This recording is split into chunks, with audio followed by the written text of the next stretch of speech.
Coming up now to speak with you is a dear friend, someone that I think that you will all enjoy, someone who's a webmaster, someone who's also an artist, one of the best Cape Verdean artists in this entire area, undiscovered today, Mr. Wayne Ibn Musa Barboza.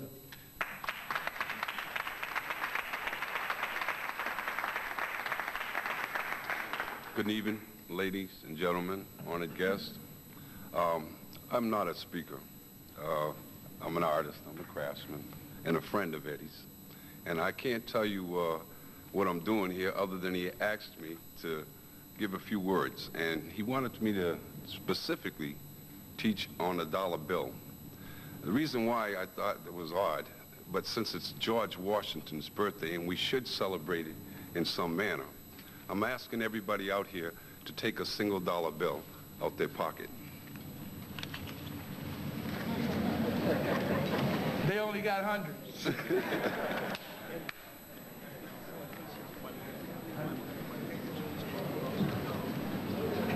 Tony.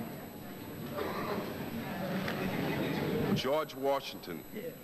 George Washington, the father of this country, the first president, elected in 1789, February 4th, which happens to be my birthday.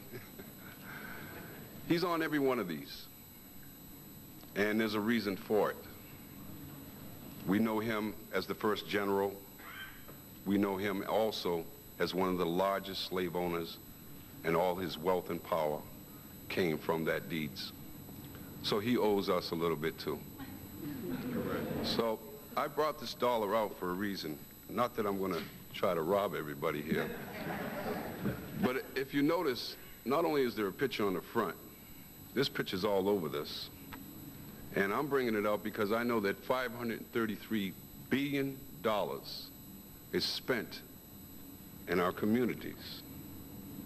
$533 billion by African Americans, Cape Verdeans, and people in our communities. Only 7%, 7 cents on this dollar comes back.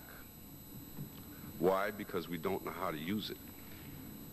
We're so busy thinking it's our picture on there and it's for us individually that we don't understand that that 7 cents is not going to bring any schools to our community. It's not going to bring any aid to us at all. It's going to buy some Nike, Fabu, Falanchi, you know the names. Perry Ellis, okay? Well, they designed this dollar bill as symbols. Pictures mean symbols. If I say cat, you see a cat. If I say calico, you see a special cat. Siamese, another cat.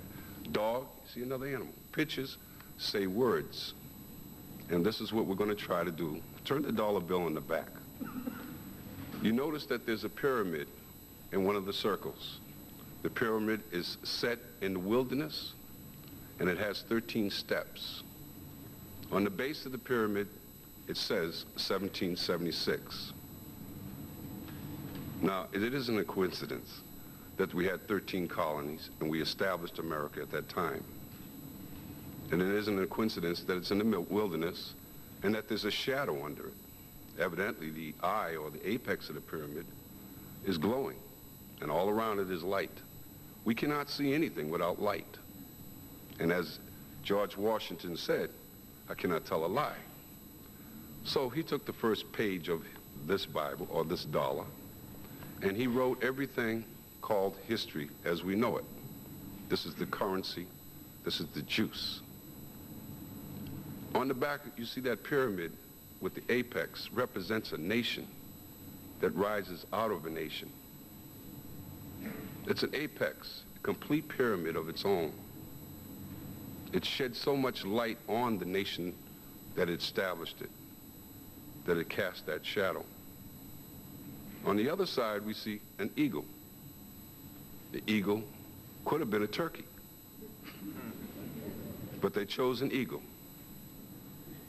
And it's wonderful because my son's out there right now. We actually saw a bald-headed eagle no closer than that back room there with a fish in his talons just the other day, and I was talking to him about it. The eagle represents America. It's the president's seal. It's the government seal. Why is the eagle holding its shield in front of its heart? Why is there 13 stripes there, going which way? Up and down, before them, behind them, left and the right? Why isn't the eagle, I mean, if you threw something at me, a projectile of anything, I would protect my head, because that's where my brains are. But the eagle is protecting his chest. And we know that shield, that's what it's for, to protect it. In each of the talents of the eagle, there's 13. One side is peace leaves, the other side's spears. So as you know, one means war, one means peace. The eagle is also known to be a bird of prey. It doesn't just kill for food. It kills for power and domain. Why does the eagle have just one eye showing? Good questions to be asking. Why has he got a scroll in his mouth? What does that scroll mean? E pluribus unum. And what would happen if the eagle opened his mouth? We need to know what these things mean. And I'm trying my best to let you know that it means we don't know too much about money. We do not know too much about symbolism either. In fact, symbolic logic and deductive reason tells us that we're not doing something right.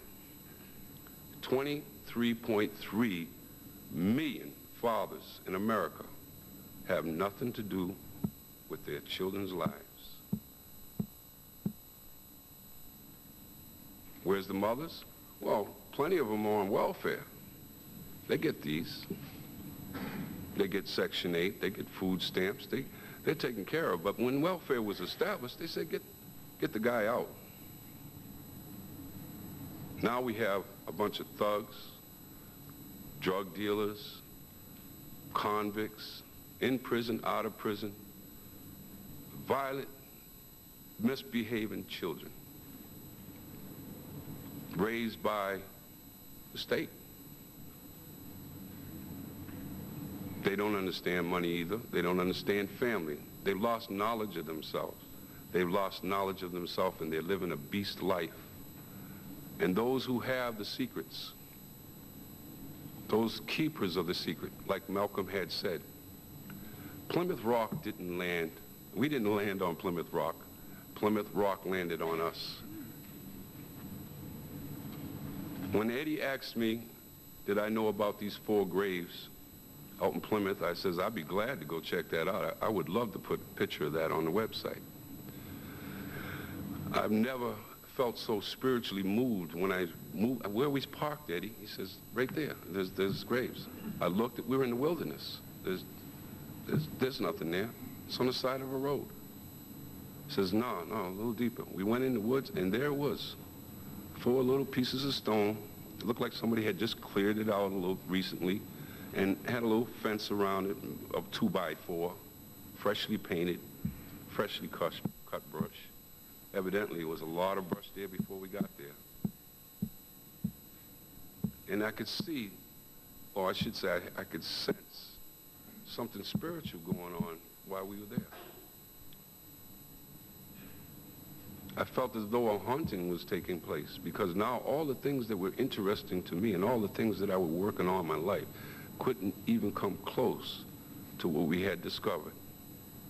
And when we realized that this was a link for all African American people, all Cape Verdean people, people of American descent, have to read this history. Because what it says is that somewhere along the line, the Pilgrims weren't telling the truth.